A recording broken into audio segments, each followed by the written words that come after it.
So you guys are of a very exclusive club of people. I'm not supposed to tell anybody, but this is Ridley Scott's new film with Matt Damon and Adam Driver and Ben Affleck. They all like Affleck and Driver, or Damon wrote the script, and they somehow finagled Scott into directing. So they are filming now in Ireland, and we're set to shoot some nudie scenes. So I'm gonna be in a scene at this point, a few scenes, one of which is going to be a nude scene with Driver and perhaps Ben Affleck, and I'm like, you're like, bring a mop, bring a goddamn mop. It's called The Last Duel. It's based on Eric Yeager's book by the same name, and it's 14th century. It's based on a true story, actually. It's based on the last judicial duel that was done. It happened in 14th century France. Oh, okay. So cool. It's a mainly American cast. And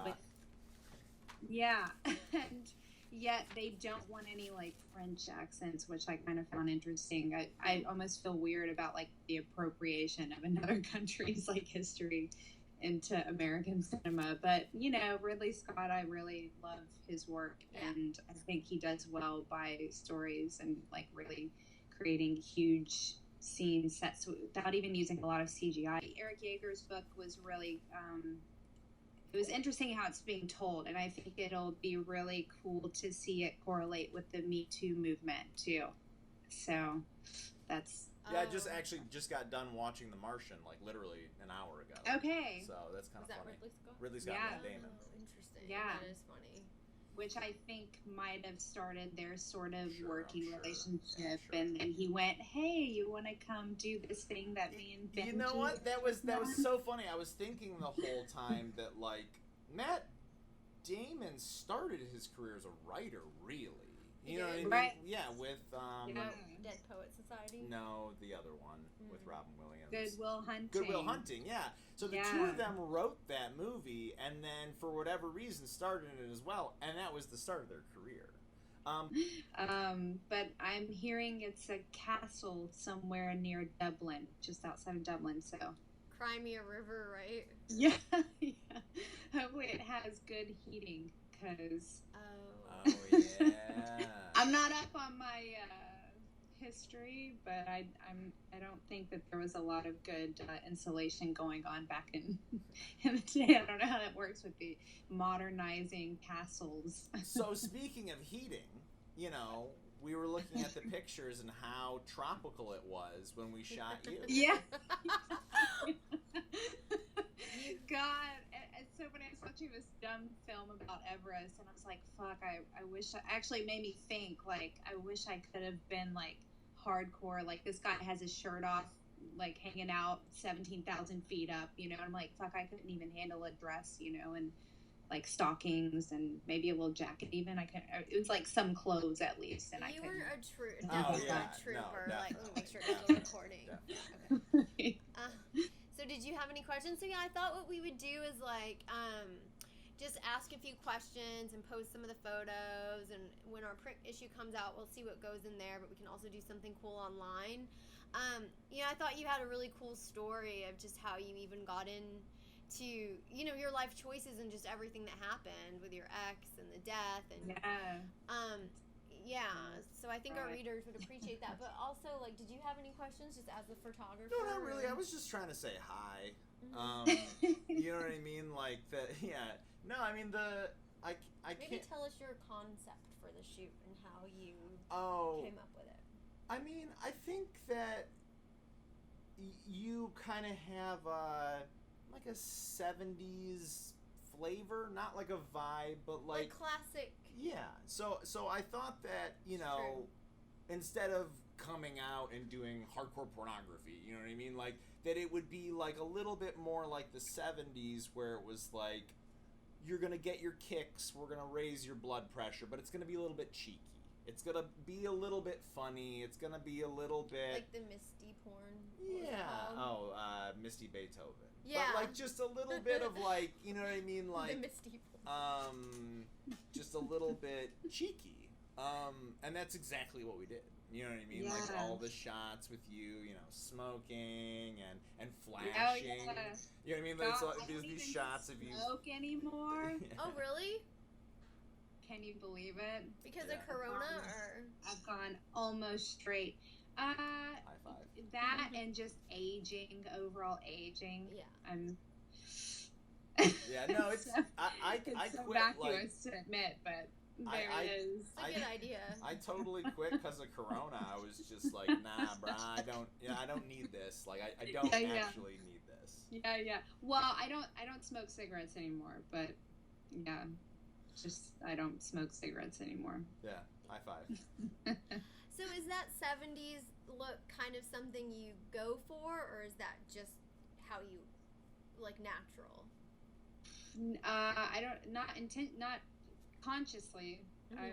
Maybe on a subconscious level. I remember receiving the concept, your idea for a concept. I think originally maybe you mentioned something about 70s something, but either way, when we sidestepped the museum and went and did the shoot outside, I was really excited either way about at least, and then finding out on the back end even your knowledge of all of the cinema, the sex cinema back in the 70s, because again, with Roy and my own taste and how we kind of ended up meeting, it was like a full circle, you know, and come through. So yeah, not intentionally, I guess, but yeah, no, I've always had an affinity and interest.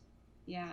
And it's funny you mentioned that, describing like old 70s type, you know, the sex films being cheeky and maybe not being very direct. I definitely appreciate that.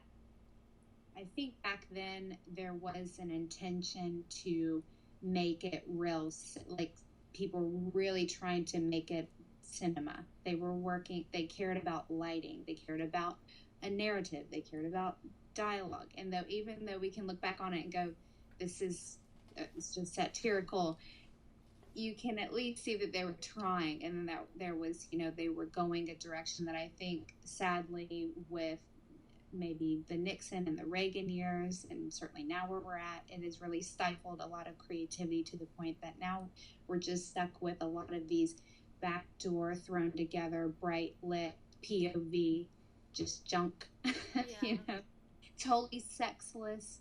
And it almost it's like a deterrent. It almost makes you, you know, people are not, you don't want to even like tell your friends or admit or show people what you're looking. It's like hidden away. It's dirty. It completely deters from what sex really is supposed to be about, you know? So yeah, no, I really appreciated in that decade what they were trying to do with sex films as well.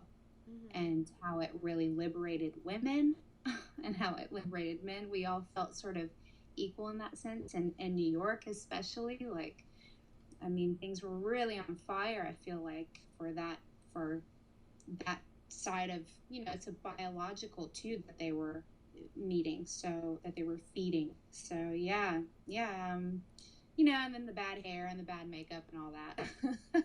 You know, I also have to say that, like, I like shooting a person with a bush. And yeah. Like, you have just an epic bush.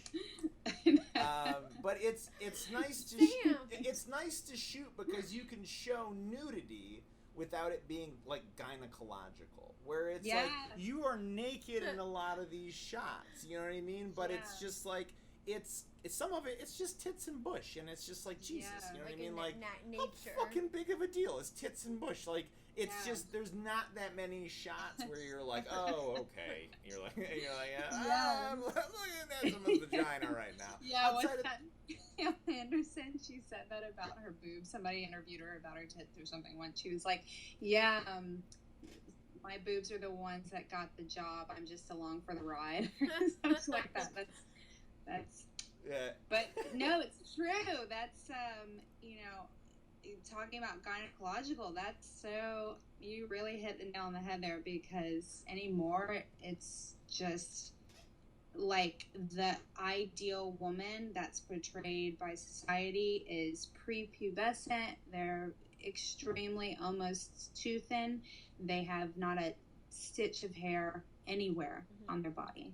So it is far from, again, going back to the 60s and the 70s, the Sophia Loren's, the, Bridget Bardot, whatever, Raquel Welch. I mean, I don't know that you care anything about their acting, but you certainly can tell that there's like a look that's going on that we've totally strayed away from when it comes to the ideal woman. And I wasn't like consciously trying to like make a statement by leaving hair alone or whatever. You feel like a woman and you don't care to like shave any of that or whatever. You just like don't want to deal with it either. It's such a big bother. I think Malcolm X said something about, he's quoted to have said, all the time that women have lost shaving, they could be reading books instead, or reading a book instead. I mean, who wants to deal with it? So yeah, it's I've never had a bad word said about it, but at the same time, it's not like it was a statement. It's just, we're women and this is exactly what we're supposed to look like. So yeah.